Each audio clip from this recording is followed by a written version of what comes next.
क्योंकि तुमने उनका अपमान किया है।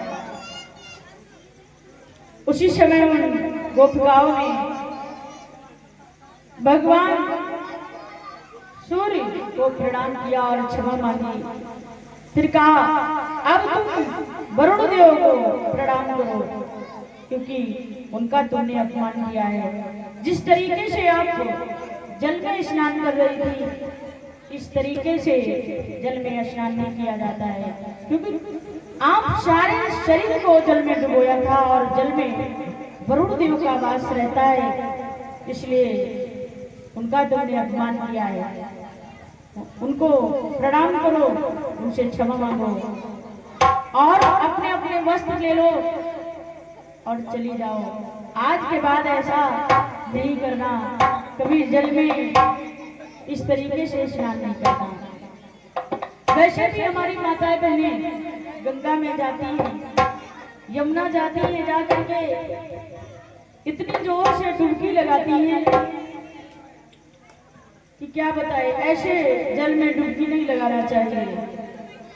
ऐसा बताया है शास्त्रों में कि घुटनों के ऊपर जल नहीं होना चाहिए, लेकिन माताएं बहनें क्या है, कम से कम नहीं घर भरे की डुबकी लगाती हैं। सारे घर की जितने सदस्य होंगे उन सभी के नाम की डुबकी लगाना शुरू कर देती हैं।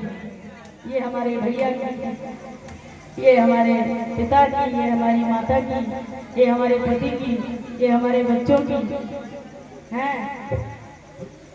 इस तरीके से स्नान नहीं किया जाता है। उसी समय भगवान श्याम सुंदर ने उनके वस्त्रों को दे दिया और वो सखियां वहां से प्रस्थान किया। चिरहरण लीला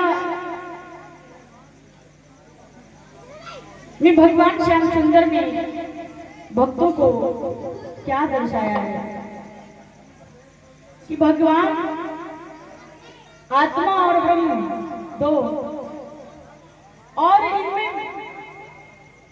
जो है पर्दा नहीं होना चाहिए, जरा भी बाल मात्र का पर्दा नहीं होना चाहिए। भगवान ने कहा यदि मेरे से आप पर्दा करेंगे तो आप मुझे प्राप्त नहीं कर पाएंगे, क्योंकि यदि ब्रह्म से आप पर्दा करोगे तो फिर आपका कर्म नहीं बन पाएगा, परमात्मा से मिलन नहीं हो पाएगा। इसलिए उन्होंने इस पर्दे को हटाया जो मोह रूपी पर्दा है, और उसमें सब मनुष्य गिरा हुआ है। इस पर्दे को दूर करो और आत्मा और ब्रह्म को पहचानो कि ब्रह्म एक द्वितीय नास्तिक। इसलिए उन्होंने ऐसा दर्शाया कि मैं ही परमात्मा हूँ और मैं ही सर्व वस्तु में व्यापित हूँ और मुझे प्रेम से प्राप्त कर सकते हो, भाव से, और पर्दा नहीं होना चाहिए। हमारा आपका प्रेम बहुत ही अनंत है और अपार है। हमारा आपका आत्मा और परमात्मा का संबंध है, इसलिए पर्दा नहीं करना चाहिए।